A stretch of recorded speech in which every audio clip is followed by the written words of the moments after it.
Hello everybody, welcome to Score to Live. Michael Swisher here with Hall of Fame Coach Randy Turney as we are coming to you from State Fair Arena on semifinal Friday. And Coach, a few duds here yesterday as far as competitive games go, but we just wrapped up the Class A girls semifinal games, and wow, what a contest.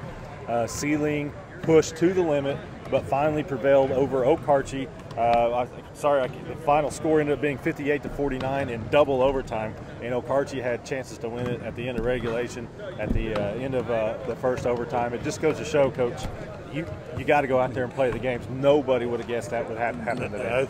We see it every year from somebody. Last year we had LeMay and Kremlin. This year, everybody's picking Seiling to win every game by 20 or more. But, foul trouble, turnovers, bad shooting, whatever, anything can happen any night. And I tell you, both teams, both teams, they were just out of energy when the game ended. But, that 58-49 score, it might as well have been a one-point game because it was just a nail-biter back and forth at the end of regulation and in both overtimes. Yeah, and what that does is set up number 1 versus number 2 for the state championship. As I said, Seiling, your 2-time defending state champion, will play number 2 Frontier at 1:45 p.m. Saturday here at State Fair Arena for the Class A Girls State Championship.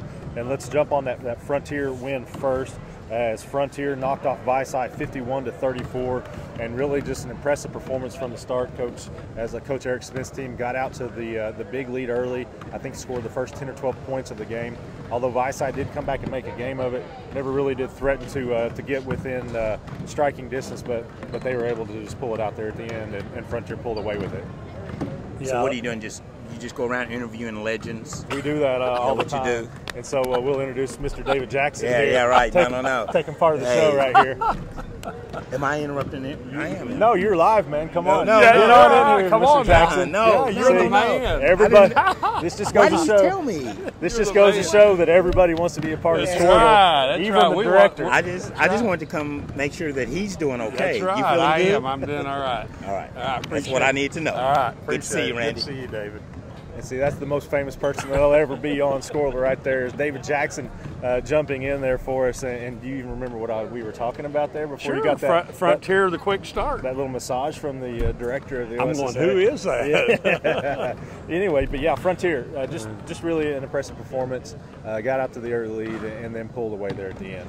It did. I thought that was the key, the quick start that they got. When you get in a game like this with pressure, it helps your kids relax when you can get off to a quick start like that. And then after he got the lead, late in the ball game, he kind of spread it out and used his quickness to his advantage, and got on the free throw a lot in the fourth quarter. And I think one thing that Coach Eric Smith said yesterday, the key to that game was defending the three-point shot. Vici was 3 of 15. Now, Frontier only 1 of 14. If you would have told him he was going to go 1 of 14, he'd been really worried about the game. But his team did shoot 45% overall, so they were pretty solid there.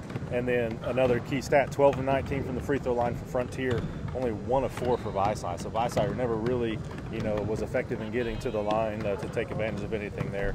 So another good game for Morgan Romero and Marilyn Goodman. Goodman, 20 points, 8 rebounds. Romero with 16 points and 6 boards as Frontier gets back into the title game, trying to win its 4th title. The Lady Mustangs won it in 2003, 2005, and 2012. So we'll see if Coach Smith can win his 3rd title, right, as he won 2 with Alva. This now his 3rd season at Frontier. We'll see if they can get that done. And then now let's get to the game that we just wrapped up here, that double overtime thriller, as Seiling held off Okarche. And I think the player we want to talk about in this game, no doubt, is Carly Gore. Just a monster game, 33 points, 9 rebounds, 4 assists, 4 steals. And this was a game when her sister, Macy, fought foul trouble the entire game, fouled out with about 3 minutes to go in regulation. And Carly just said, all right, ladies, hop on. Now, again, granted, Okarche, Hannah Lee had a chance to win it at the end of regulation.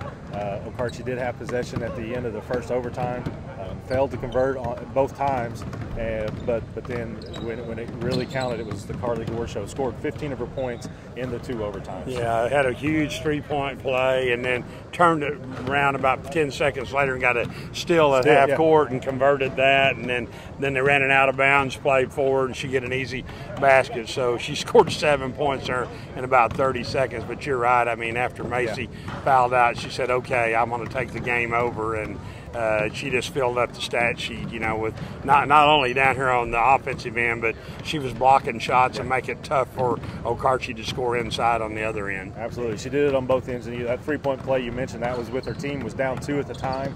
She got the three-point play and put them up 1. And then she also had a block on Hannah Lee at the end of regulation. Lee got it back and got up another really tough shot. They really never had a chance, but just a tremendous defensive effort for her. Again, 33 points, 20 of those coming from the fourth quarter to the end of the game. So she came up huge for them. Macy Gore did end up with 11 points, but again, she spent a lot of time sitting next to her dad over there, Brian Gore, on the bench. For Okarche, Bailey Bouster, 12 points, 10 rebounds. Sarah Griswold, big inside with 20 points. She had 6 rebounds. But Okarche just 2 of 14 from three-point range. They didn't necessarily shoot the ball all that great, but that's going to be one as a coach. I know you've lost some tough games. Yeah.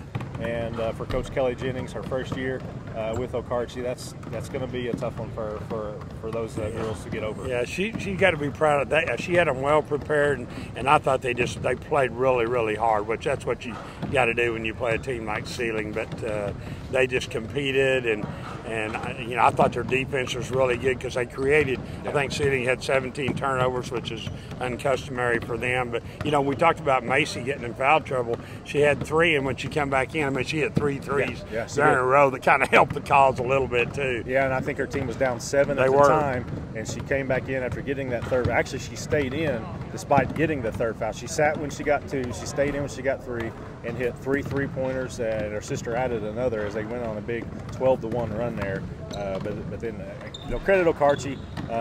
Nobody really gave Okarche a chance in this, and the Lady Warriors really gave Seiling all they wanted. And I know Coach Eric Smith was sitting next to us scouting the game, and he was sure happy to see it go 2 overtimes. He'd probably be happy to see him still playing right now. It's not the case. Seiling wins in double overtime. The Lady Cats are going for their 5th title. Of course, it would be their 3rd in a row. They won it 93 and 94 under Coach Rick Wilson back then, I believe. And then now 2016, 2017. Of course, we talk about the quest for 4. Can't do it unless you win the first 3, and they finally got over the hump against Okarche, so we'll see how it goes again. The state championship game, 1:45 p.m. here at State Fair Arena. Number 1 Seiling versus number 2 Frontier. And Coach, you're on the spot. Who's going to win tomorrow? I've got to go with that team's 1-2, and the experience that you get playing in the tournament of champions, which Seiling has playing against tough competition, is going to help you down the road.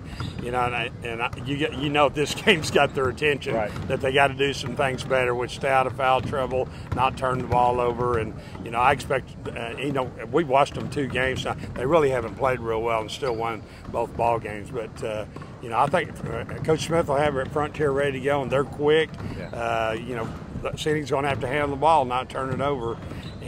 But I think it'll be a real competitive game, but I'm going to have to go with Seiling. Another thing that's kind of interesting about this game, you look at their rosters, Frontier's all juniors, and then Seiling's, main players are all juniors. So you might see this finale again next year also. And I don't think anybody can complain except for the other 90 or so, 100 or so teams in Class A, but we'll worry about that next year. Again, 1:45 p.m. State Fair Arena, number 1 Seiling versus number 2 Frontier.